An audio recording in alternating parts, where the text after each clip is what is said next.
Bonjour à tous, avec l'aide de Dieu, le Hayom Yom du 8e jour du mois de Shvat. Tout d'abord, le Rabbi nous dit qu'il faut étudier le Chumash du jour, le Teilim du jour et le Tanya du jour. Puis, le Rabbi nous ramène une lettre que le Rabbi précédent a écrite en Elul Tafshin Bet, en 1942, en plein milieu de la Deuxième Guerre mondiale. Il dit comme ça, qu'à cette époque précise, alors que par la grâce de Dieu, on se trouve au seuil de la rédemption, il nous incombe de renforcer de toutes les manières possibles chaque aspect de notre religion. En ce qui concerne tous les sujets de la religion, il faut les faire avec chaque mitzvah, chaque commandement, l'embellir. Et en ce qui concerne les coutumes, il faut bien les respecter sans aucun compromis.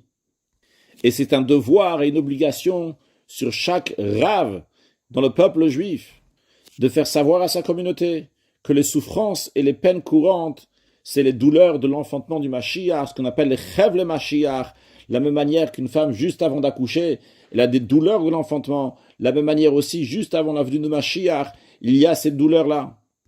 Qu'est-ce que Dieu veut de nous dans cette période? Dieu nous demande de revenir vers la Torah et ses préceptes, pour qu'on ne va pas retarder la venue de Mashiach Tzidkenu qui arrive très prochainement.